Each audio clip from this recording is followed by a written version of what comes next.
Thank you, everyone.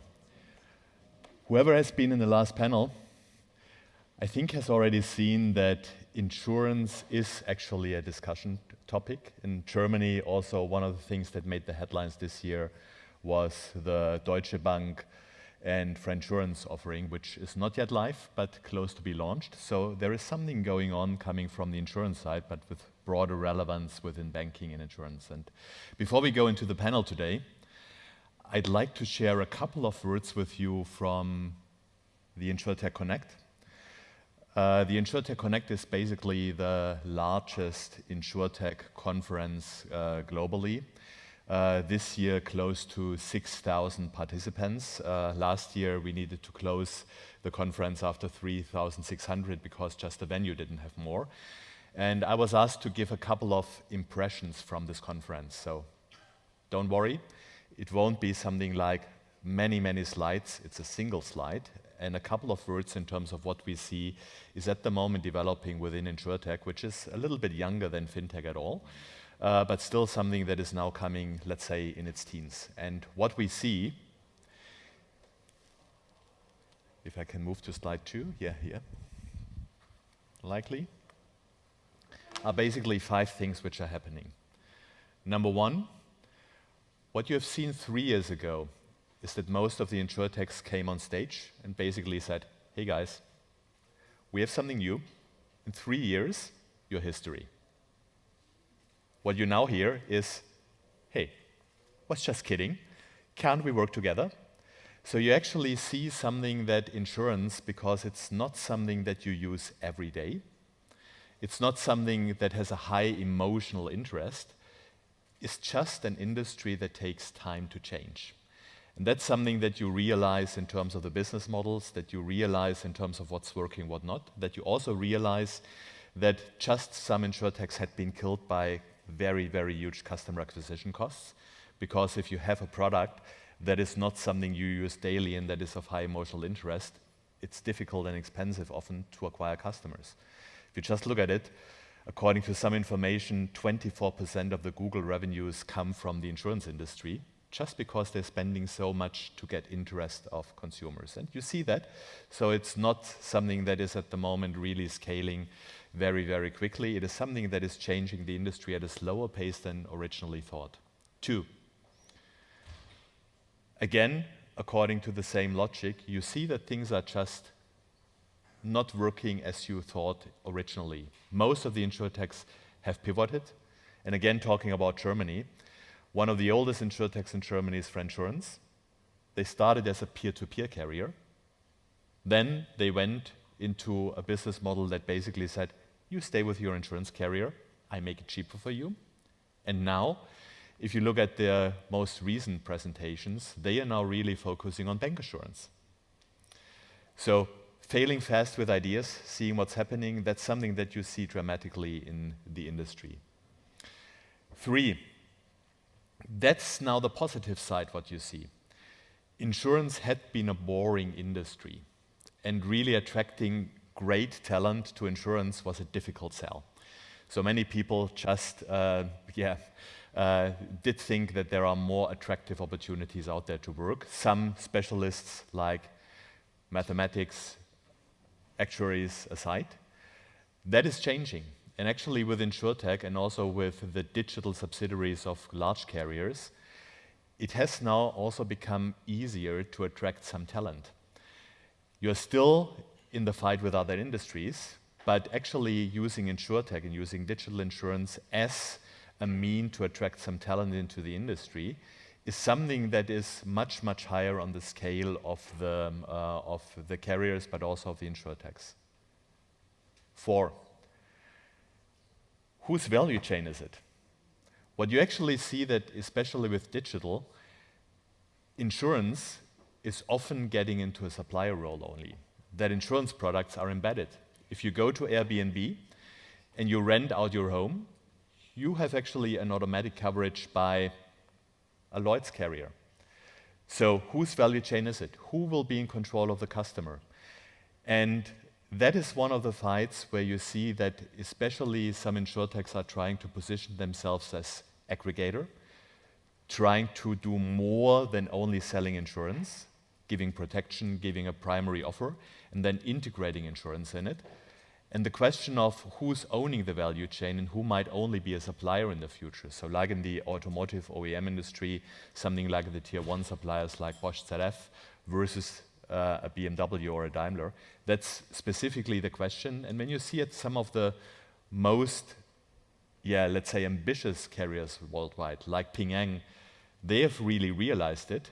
And Ping An has now, for example, bought with the money that they have as a carrier, Chinese largest used car platform, and is now basically moving one step to the front in the value chain. And if they have the used car platform and 60% of the Chinese used car market is going via this Ping An subsidiary, you certainly have some triggers to also sell risk coverage.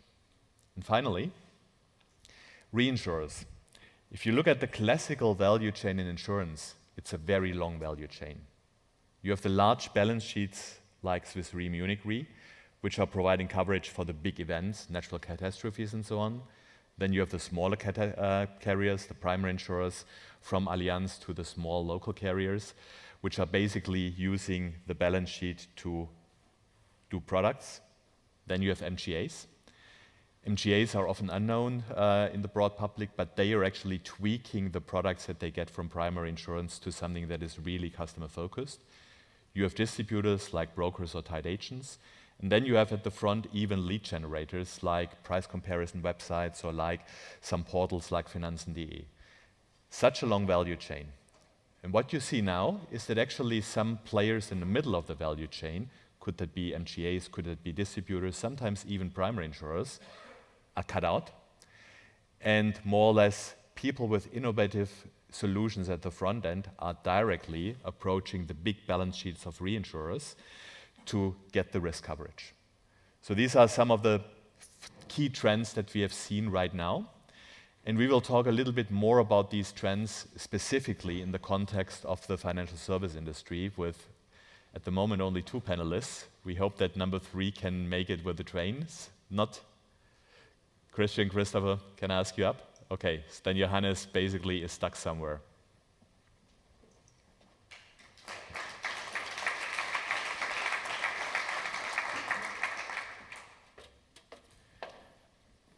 So, good morning.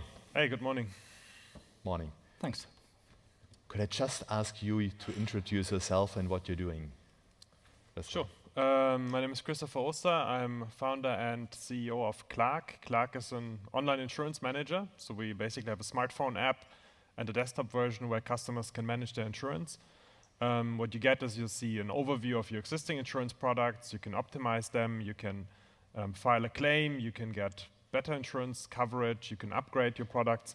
Basically everything that you as consumer would usually do with an insurance broker, you can now do on the phone with our application. I'm Christian. I'm the general representative of Element. We are a white label product factory, so we do all the rest that Christopher is not doing. So we provide the products, we create the products, we are the underwriter, so we are a fully licensed insurance carrier, and we provide products to anybody who has a customer access and who has a specific need for insurance products. Thanks. Just for a start, you have heard the 5 things that came out of the ITC this year.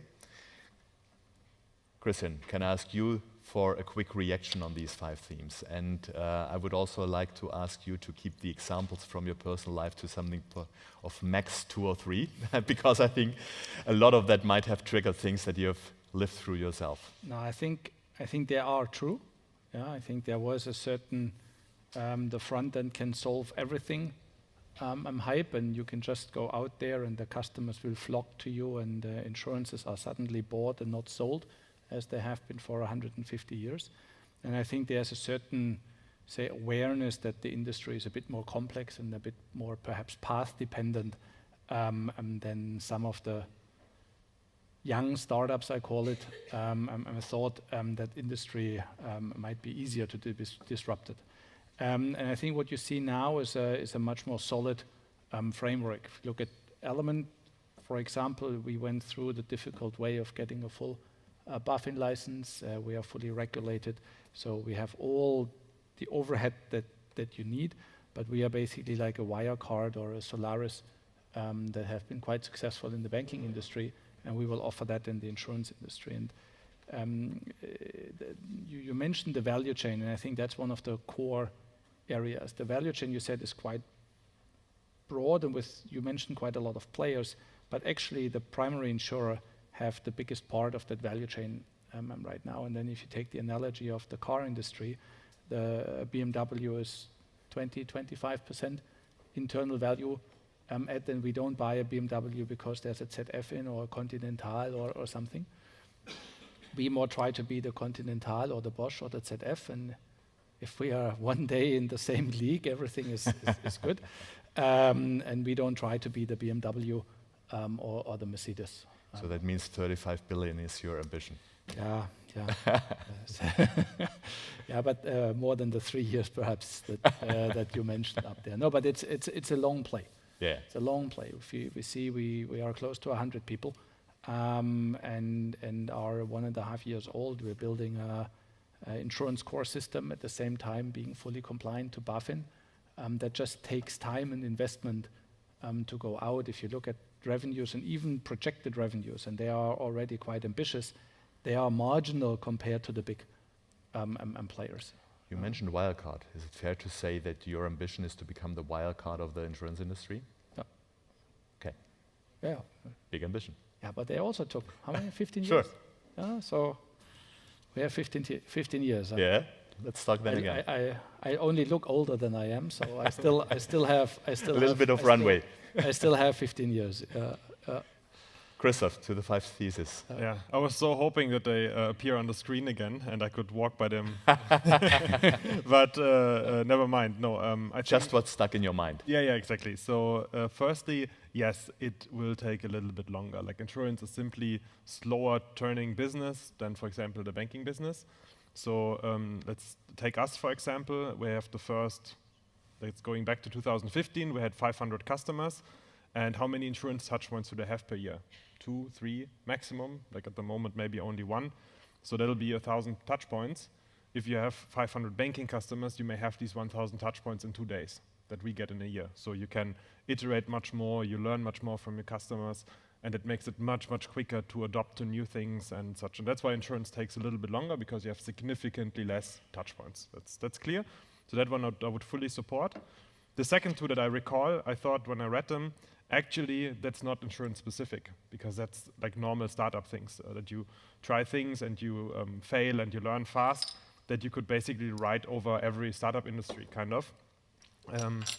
Going back to when we started, I was new to the insurance industry 3 years ago, and let's say when we started Clark, I had probably 20 ideas of what I wanted to do and test and try, and ideas for Clark.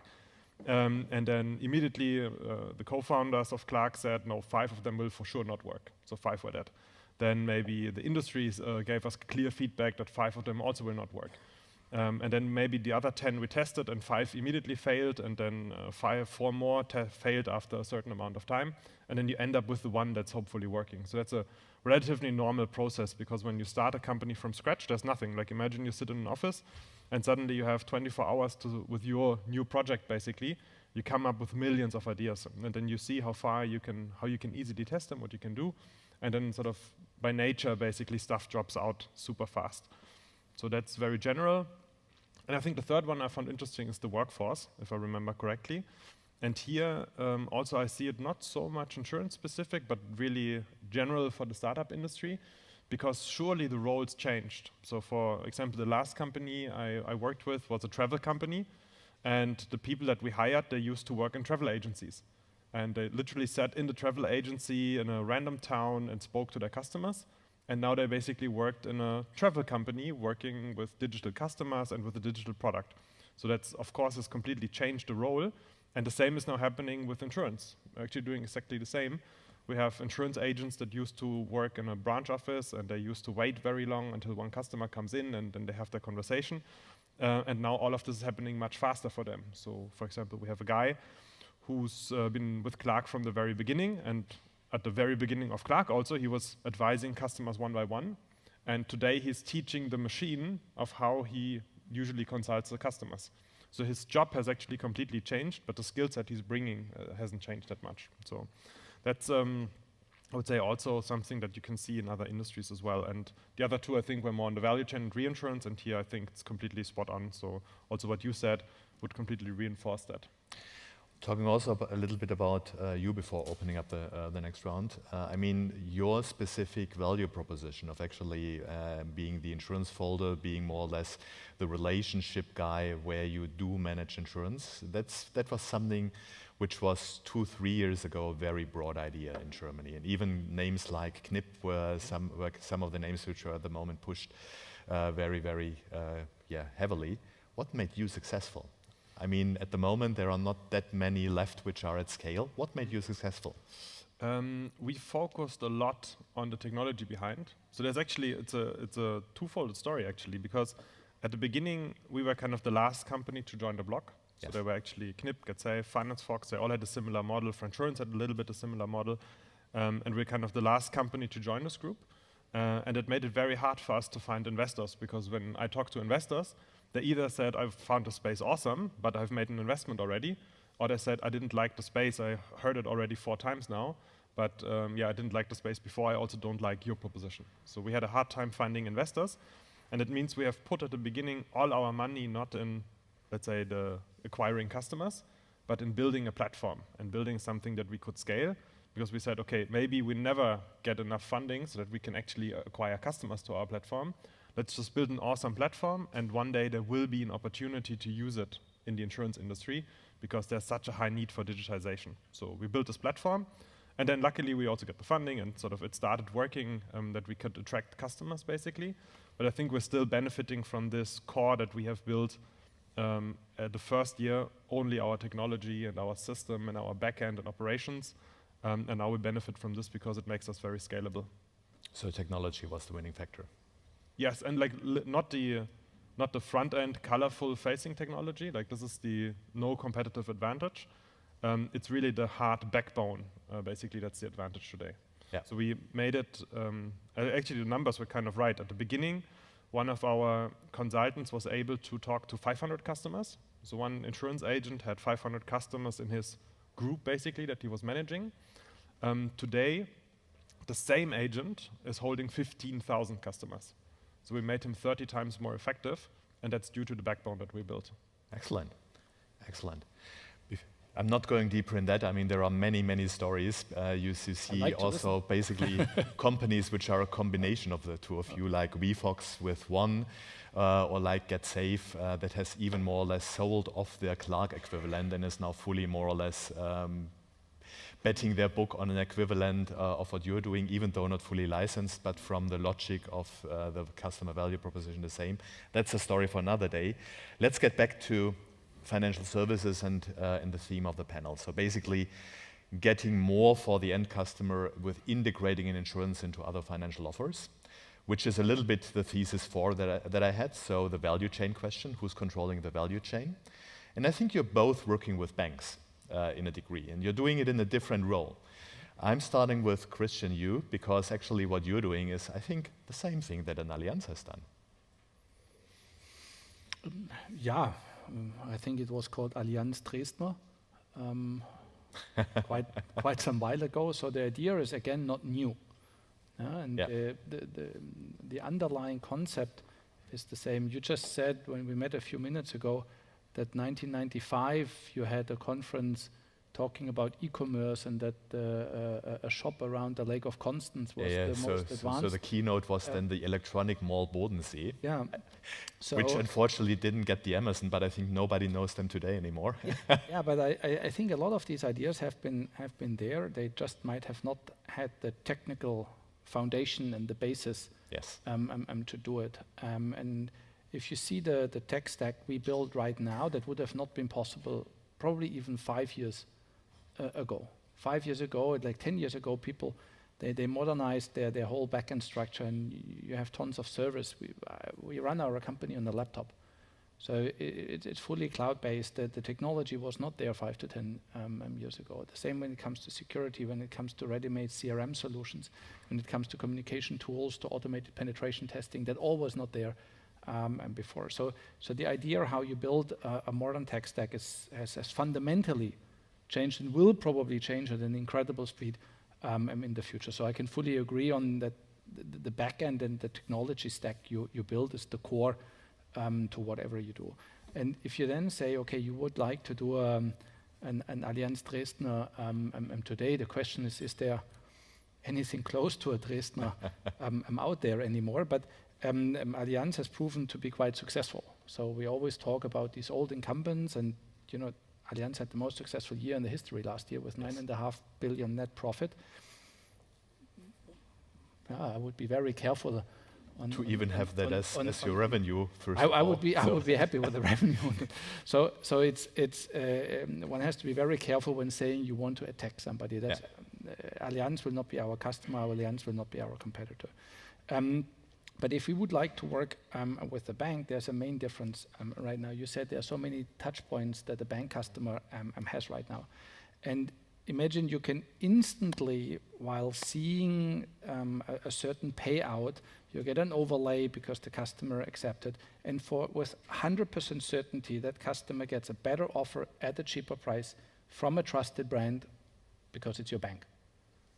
And to integrate that and offer that instantaneously, like legacy systems in the insurance industry are capable of running, 30 price calculations a second. If you run a campaign on a Fnac or in an Amazon or something, you need to do thousands a second. So even there, the old systems will not work, and the same will work with a bank.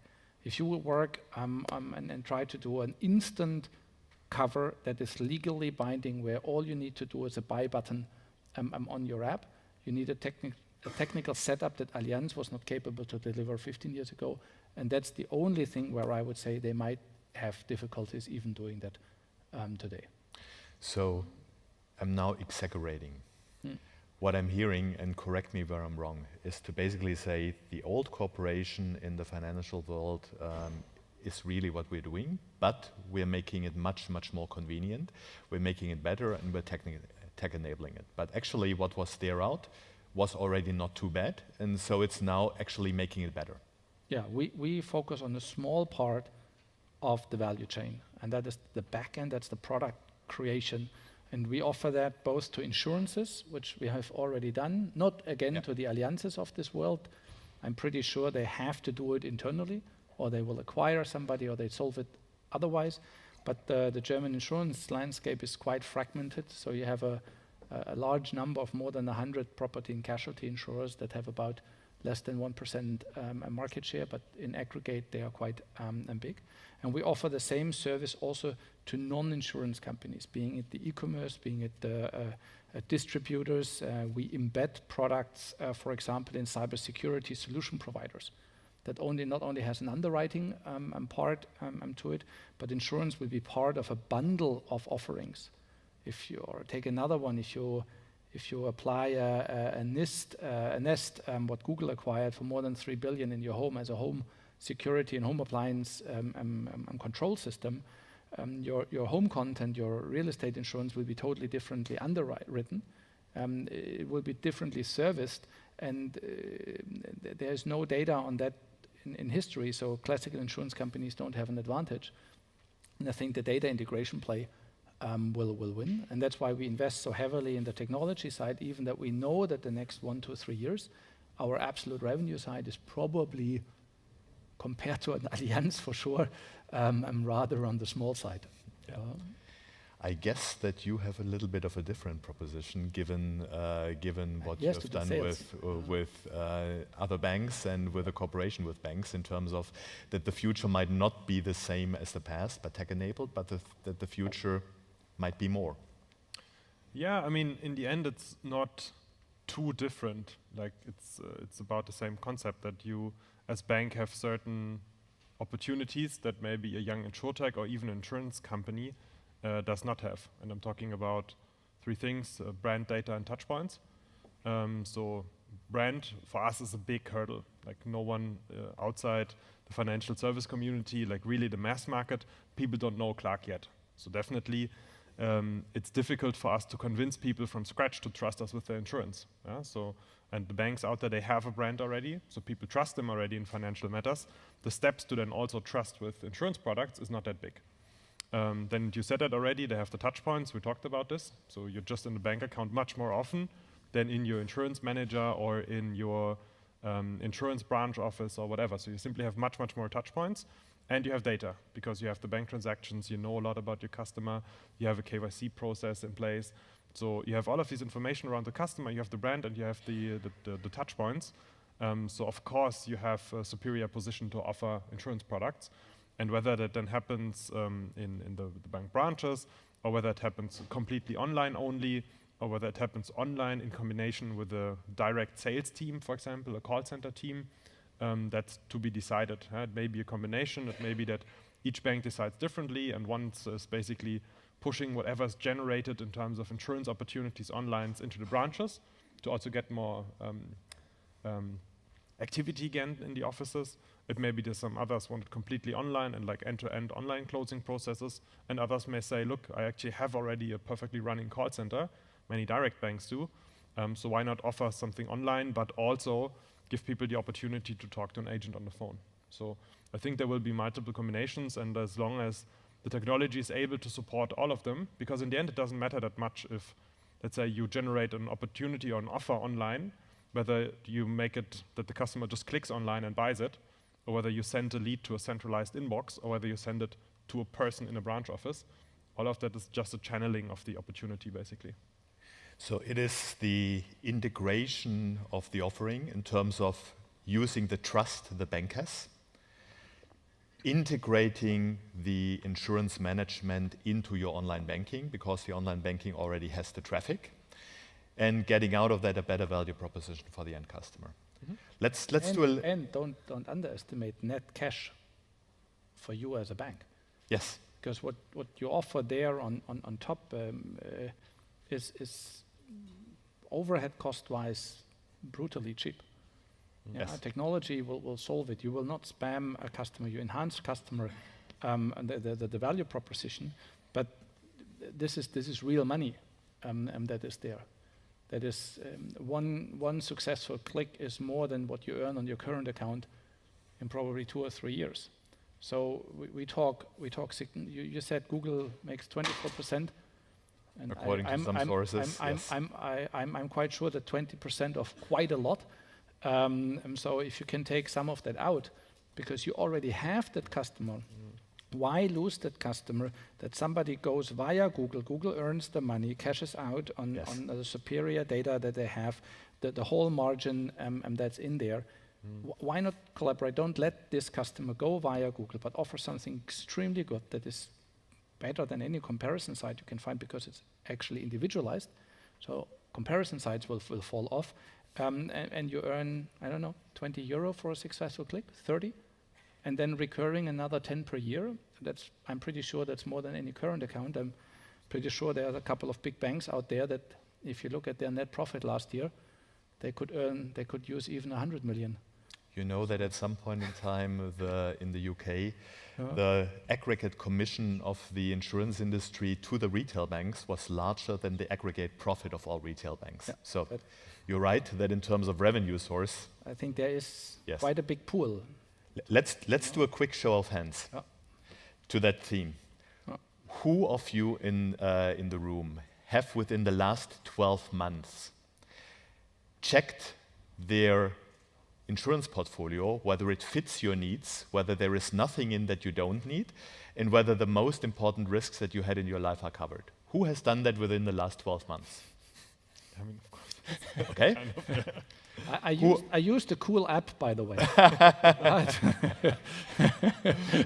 Who of the ones who have shown it, so I would guess it's something like 20% of the room, have actually used the tech-enabled solution versus the classical, let's say, in-person. So let's first go to tech-enabled from the ones who have shown their hand. Very few. And now the classical way to check it. Okay, so something like 30, 70%. And now what you've being told here is that basically, and I'm not exaggerating and I'm not knowing what you have here today, but that's really something like the next version, that you have integrated in your online banking your insurance portfolio, that next to every product on the insurance portfolio you have a traffic light that basically says green, it's fine, yellow, we should talk, red, there is an urgent need. Because, for example, from the bank, from the data transactions on the current account, you have seen that you have now gotten your first rent, so you became a landlord, and that means that there definitely is the reason to talk with you about whether you need cover as a landlord. And yellow could, for example, be that you have a product in your portfolio that you haven't looked at for the last 10 years. And then the insurance company has just every year raised the prices a little bit, and according to today's standards, it might not be the most current product. And actually then Christian comes with his element and basically has the right coverage for that product set and is cooperating with the bank, and the bank is setting all of the traffic lights on yellow of customers who have a worse product than what you're offering. So something like that is actually what the two guys, if I understand you right, are more or less promising. So you with a traffic light and you with then going to the opportunity to say, okay, there is more that we can do for you. I think the difference is a bit that they have to be creative. They have to understand the customer. We are not so creative. That's why I'm doing what I'm doing. I love B2B. We say we serve whatever cool idea is out there. Yes. If there's a young startup that raises 100 million and whatever came from China with a cool idea and then transports it to Europe, and they need a solution, they need a license, they need a product, they need an underwriter, here we are. If a bank says, oh, I do a simple logic on traffic lights or on scoring or something, I will provide the tech solution, I will provide the insurance platform you need in order to try it. And then later pitch me against the AXAs and whatsoever if you're so big that it's worth to work with them and they consider doing it, and you might have the 2-3 years it takes to then do a project. And I think we are there to test and to do that, and I'm pretty sure that some of these ideas will then also be fine for us. Yeah, I'd actually add to that I think what you said is pretty correct, that let's say on the one side, the innovation needs to come from the partner on your side. So they say, oh, we have identified customers that need urgently drone insurance, and we want to offer our own drone insurance, for example. Perfect. Whereas for us, it's more, I'm a bank, I have these tons of customers, I want to sell them insurance, and I need the full thing. And we basically plug in our entire machine, so the entire application. You could imagine it in a way that we unfold the application that we have today. We just wrap apart the frames that are around it and to say, okay, we plug it now into your system.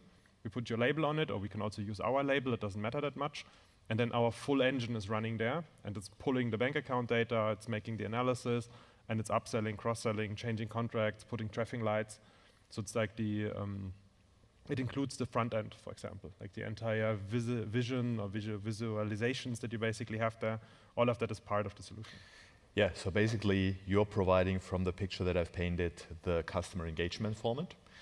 And Christian, you're providing then, if there is an opportunity, the right product for the right opportunity and where actually the coverage can be improved versus what was exactly. there. So it could even be a combination of the two products, right? Yes. So could be that a bank says, okay, we start the entire thing and then we identify all of these opportunities, and then maybe there are no products out there to monetize that, and then you may create them. If you want to create a Dresdner insurance or a new Dresdner insurance, then you do this with us.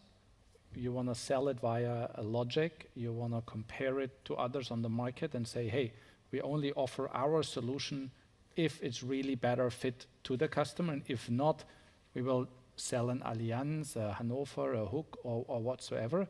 Then you would need a Clark to cater. Absolutely, and the combination of the both of you is then. But getting back to another short show of hand. Now you've heard a little bit where the two guys can bring the banking industry and the financial services industry. If such an offer would be offered by your bank, who of you would be afraid of using such an offer? Because they don't want that the bank data is analyzed by the insurance side. So who of you wouldn't use it because he's afraid of it? Okay, very few. Who of you would actually use it because you think it's much better than what is out there today, and that is actually a service that would be valuable for you in terms of using the data about your personal life and actually optimizing your insurance portfolio constantly? Who would use it? Okay, so I think Saves us some market research. I think there are quite some customers for you guys. But I mean, the idea behind it isn't actually rocket science, is it? Well, the tech is not so simple. So what makes it better? What makes you better than the others? Is it tech only, or is there more? Tech is a broad word. If you look at a tech stack, there you have everything from automatization of processes. For that, you need to optimize a process, you need to then digitalize it. And if you look at a classical incumbent, they are so past dependent that even digitalizing processes is a multi-year project. If you, of course, focus on few areas, you have an unfair advantage because you just build it new, you have few processes, it's clear that the data set is clear. There are no hassles around it. You don't have to compete so much internally for resources.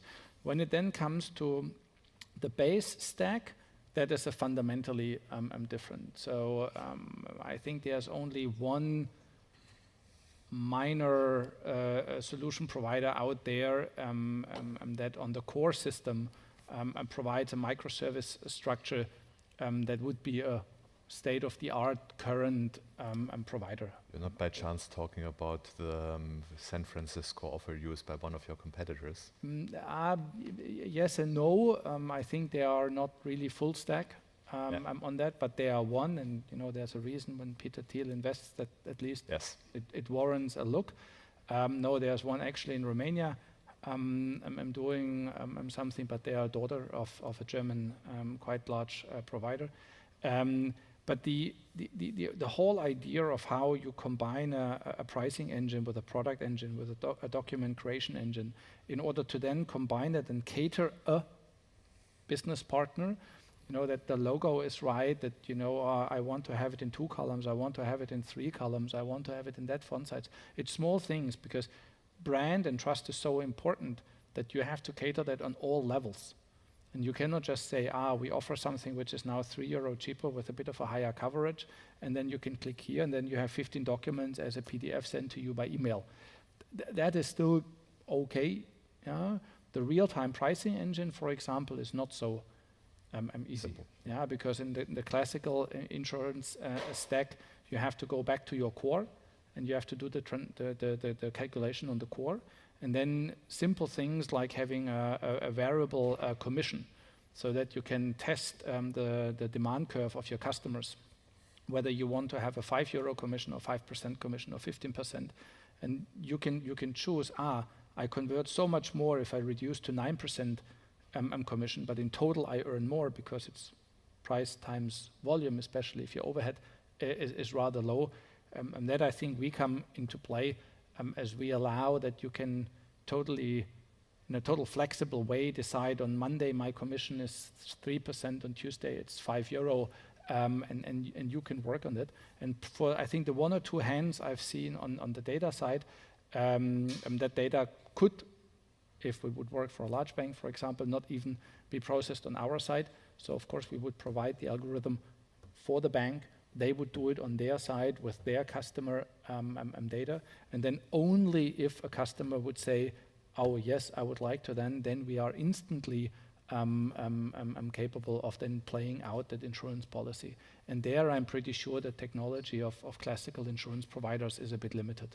So it's tech-enabled in terms of efficiency, but also in terms of customer experience and convenience. Yeah. Especially all these ideas, cater these ideas. That's our job. And I think you're completely right. So one of my clients, when they got a new board member, you needed to change the signatures on all your letters, and only this change of the bottom of the letter was a 2 million invest every time they got a new board member. So and I'm pretty sure there are lawyers out there than just waiting for the Yeah, day when exactly. it's officially legal. Find one sub-site or one letter, and immediately, Yeah. you have your injunction. I'm on it. I would actually add to that, if your question is it rocket science, I would definitely say no, it's not rocket science. Rocket science usually actually is a technology that starts working in maybe 5 years or 10 years time. And I think what we have now is something that actually works today. So I think our promise is more that we deliver. Like if you say, I want insurance revenue in 6 months, then we will make insurance revenue in 6 months time, basically. And we'll ensure that the technology stays up to date and you're, let's say, never falling behind in terms of the latest tech stack. But it doesn't have to be machine learning or AI or crazy new technologies that simply is not needed. Like what the customer needs is a good recommendation for an insurance product and the opportunity to buy online, and the bank needs revenue. And I think we just make that happen in a very short amount of time. And you don't have to have rocket science for that. Can you actually have, from your past experience, a success story? I'm not asking for numbers because I know that numbers are often very sensitive, but in terms of one of the examples of what you have done that you think is really something that is a big success story. Sure, many actually. So one good example is our integration N26. So N26, yeah. customer in the N26 application gets the Clark Insurance Cockpit, basically. So you can use we've done exactly what I was describing earlier. We have unwrapped our technology. We made all the data, all the logics available to N26, and they're making it visible to their customers, basically. So you can use Clark in the N26 bank account. One important part, if you go through the customer journey, you get a notice that you shift towards Clark, but you stay in the UI of N26. Yeah. And that is the important part. Yes. So the bank keeps the brand, it keeps the customer, everything stays with the one who paid a lot to acquire that customer and make that customer I'm happy. But the technology, so the solution, the creativity, that is done by Clark. Yeah. So that's a good example. Then we have two other examples of actually branch-based banks that said, okay, and they have it completely white labeled. And what they said is, okay, we actually don't have so much traffic in the branch offices at the moment. Why not cut the branch office in half and say the right side is for banking, the left side is for insurance. And now on the left side, they have 2 or 3 insurance agents sitting, and they work completely with our technology. They show the customer on the iPad. They say, this is how you sign up. This is what you can do. So the entire registration process is happening in the bank branch, basically. And that's working extremely well because the customers are being helped into the technology even. So there are all examples for direct banks and pure digital plays, but also for branch-based banks, basically. Will the banks become the broker and the insurance manager of the end customers of the future, or will there be specialists? I think actually that if someone becomes a specialist, it's the branch-based insurance brokers. Because I actually see... Sorry, then my question was misunderstanding. I mean specialists which are only doing insurance, like the brokers today or the tied agents, versus actually the integrated model that you're describing, where then the bank becomes, with internal specialists or with generalists, which is a different question, but for the end customer, that the bank then becomes the go-to person for managing the insurance. So is this the future, that the specialist insurance sales forces are dying and the banks will be winning? I mean, like that would be kind of a winner takes it all play. That you say, okay, and if you spin that further, you would say, in the end, there's only one financial institution that's offering everything. So it's kind of the model where you say, is it evolving this direction? And usually you say, if you have some sort of network effects, that this may happen. Yeah, so if you have positive network effects that one user is benefiting, if there are many other users joining, like a Facebook-style model, basically, then you say you have a winner-takes-it-all market, and he'll be across all the product lines, basically. Do I see this in financial services? No, because they are not as strong. Like the requirement for that would be that you as customer have an advantage if the bank already has many other customers. Then it would all consolidate towards one, and that one has to offer absolutely everything. You could say that there are network effects if, let's say, you as one customer benefit because the bank has already learned from all the other customers and is making better use of data and is making more tailored products. But I think this is a bit far away. So I think that there's no such strong development towards one-stop shop for absolutely everything. I just think it'll remain a landscape with multiple different players, multiple different specializations. I'm now, Christian, going to the other side of that, because we had the specialists versus the integrated financial guys. Now there is even another possible vision for the future, namely that you don't manage your financial products as a separate financial product offering, but that you embed it in other products. So I guess your next venture, once you have then sold Element, will be Christian's clunky drone company or something like that, offering automatic transportation from the Frankfurt airport to downtown with passenger drones, and that certainly will then have a sticker on it, Element, inside, because nobody knows Christian's clunky drone company, but everybody knows Element. And so they trust that Element will cover for that. So basically, that risk coverage becomes part of other products, be it part of your smart home solution, be it part of your more or less mobility solution, and that you don't buy it separately, which is part of the thing that you're betting on. What do you think? So what will be the relationship between integrating insurance into other products, possibly invisible, possibly visible, or actually managing it? I see, again, nobody has a crystal ball, but I would be not so traditional in the view. I would say if I look at a WeChat, for example, there is no reason that they don't substitute banks and insurances as the point of sale. None.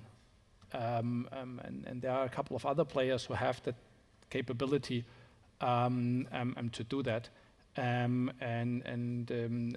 That's where more my worry would be as, for example, a financial institution.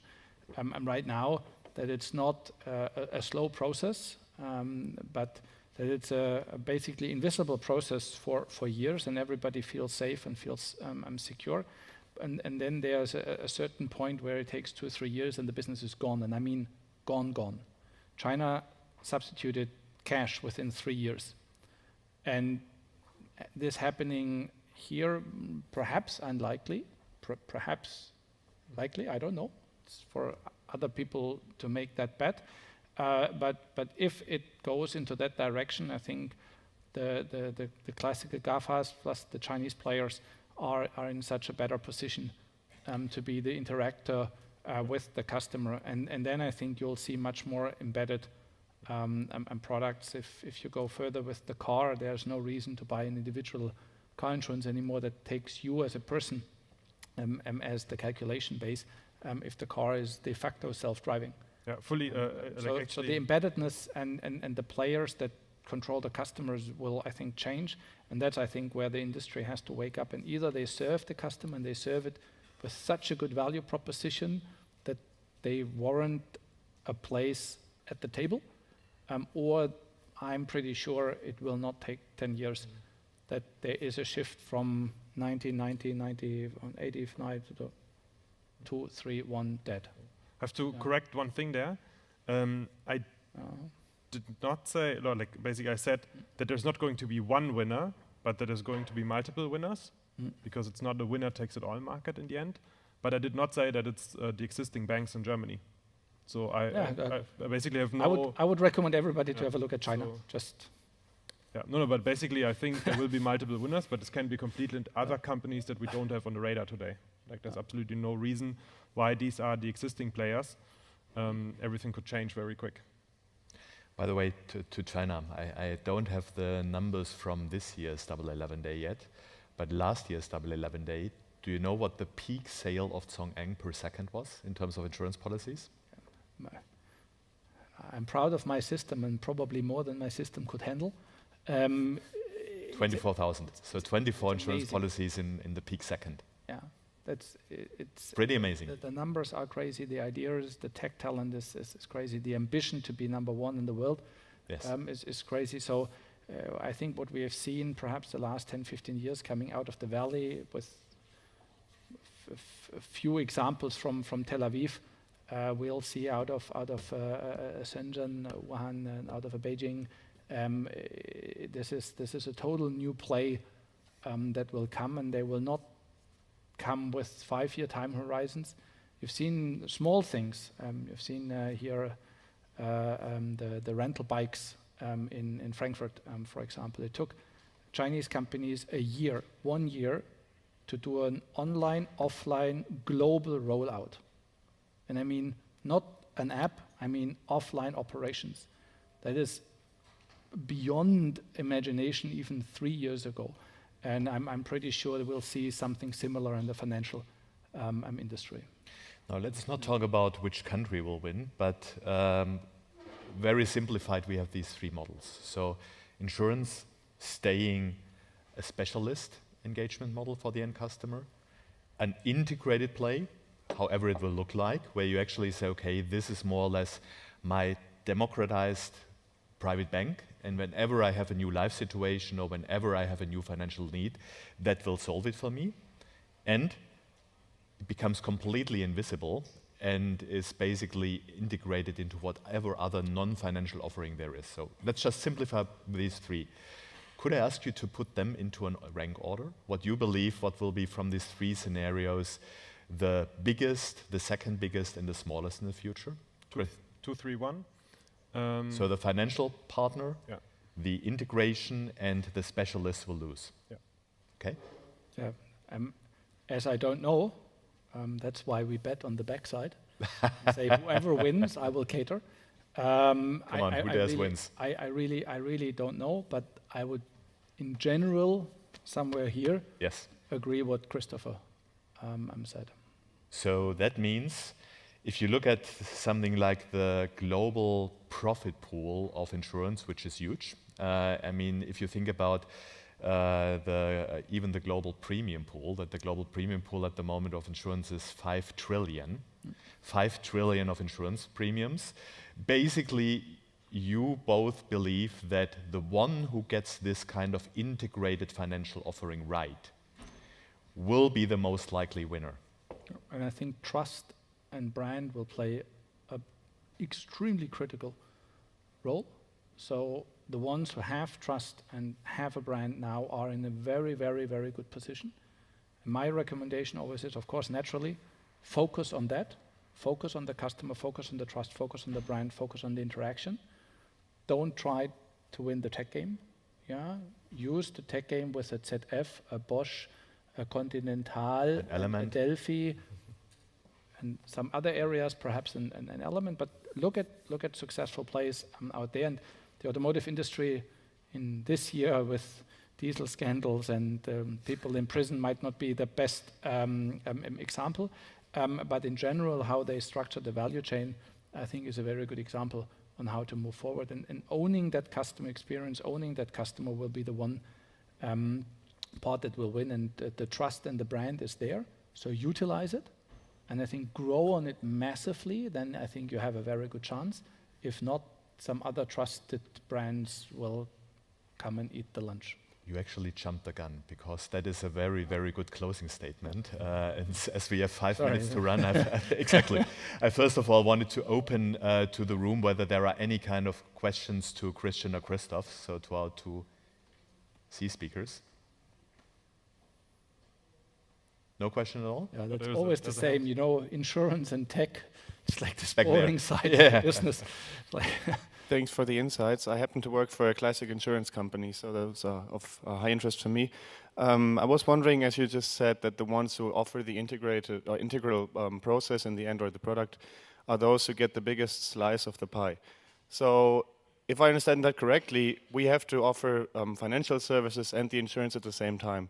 Us as an insurer, are we at all capable to do that? Do we have to become a bank, or how do we do that in terms of collaborating with InsureTechs or fintechs? What are your thoughts on that? To whom? Actually both, or the 3 of you, if you would like to answer. I think frequency and touch points is super important. So I think if I look at what happened since we started in the insurance industry, 2015, and today, everyone is now on a digital path. So everyone is now starting to digitize. So everything is moving in a completely right direction there. About speed we can discuss, but still sort of it's definitely moving in the right direction, and everything is picking up. And I think what it needs in order to leverage, because insurance carriers have a brand. I mean, It's a bit anecdotal, but think about the football stadiums in Germany and the football jerseys. How many of them are sponsored by insurance carriers? It's absolutely crazy. So the carriers have a brand already. And I think it's the three things. It's, as I said, brand, data, and touch points, the three things that you need. And those three things you need to get. So brand you have already, or most of the carriers have a brand already. Data, yes, but it may be some more consumer data that is needed in the mix. You can get this via PSD2 bank account access, for example, or via geolocation data, or you just tap in the data pools that are available, Facebook logins, LinkedIn logins, Sing login accounts. You can fetch a lot of data around the customer with relatively little effort. And lastly, you need the touch points, and I think that's the thing that needs the most creativity. But if you get those three combinations, then of course, like among the set of the many winners in this industry, like let's say full financial service offering, then I think many carriers are very, very well positioned. In order not to repeat but still give an answer, let's take a more strategic view. I think you have to check: are you a real big player? Do you think you can play the tech game?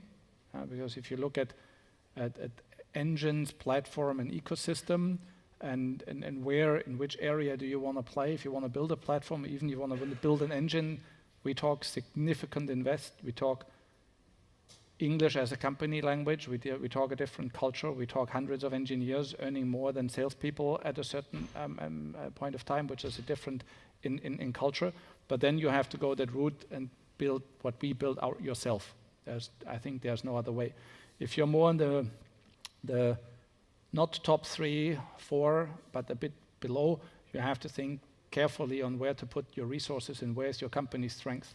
And if the company's strength is at the customer, then focus on it. If your company's strength is sales because you have tied agents, or you have a good brand, or you're the strongest one in northern Germany because your poster is in every horse stable in the vicinity of 200 miles, then focus on that and buy the tech. Whether you buy it by a tech provider, whether you buy it by an integrated provider like us, that's then a smaller part, but I think you need the big decision first on where to focus, on where to win, on where you stand right now. And I think culture is absolutely core. Don't try to turn around a sales organization that might have actually even been successful and turn it into a tech company. I think that will fail. Yeah. And as you ask it to all three, if we call the thing that we've described the financial home, so the place where people go for their financial needs, let's call it like that. As an insurer, you have 1 of 4 possible strategies. You can build it yourself. Amaif in France is doing that with, for example, Nestor. You can actually try to become the best product provider for financial homes. And then basically whoever builds it, you're the one who provides the best products for that and uses the new form of customer engagement better than anybody else. You can actually build a financial home for your bank partners, and instead of waiting for them to build it, provide it to them. Or you can say, I'm ignoring it, and actually focusing on different future scenarios than the financial home. There are others. We have talked about the integration of Insurance Insight, like the integration in the smart home and so on. So there are other future scenarios than that. So these are the 4 scenarios that you can do. And I do believe that for an insurance carrier, the first one, build it yourself. And I think that's the comment that, or the consensus that we have here, is a difficult promise. Just take a guide wire transformation plus yes, a lot of help from you and your colleagues, of course. Oh, always welcome. then you easily talk 2, if not 3-digit euro numbers, and you definitely talk 3 up to 10 years. And the question is, is that not a critical time? And if you look at insurance companies, or take a bank, they modernized most of their structures with the Y2K hype. So actually 2005, they were sitting on quite modern back-end structures. Bad luck that then another revolution came, and regulatory changes came, and a crisis came, and all 3 together is a difficult one to handle. So I think you have to clearly choose where you want to win and where you want to buy solutions. And my recommendation is, on the tech play, you only win if you go all in. You will not build a voice-to-text engine yourself, a picture recognition engine. You will not even be able to integrate it properly because just GDPR via your legal department will take 2 years. So it's the question on where to focus. And I always say, come on, why is there so big revenue? Why is there so big profit?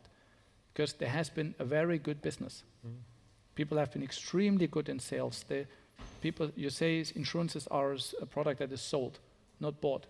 So they have done something extremely right. Yeah. Continue on that strength.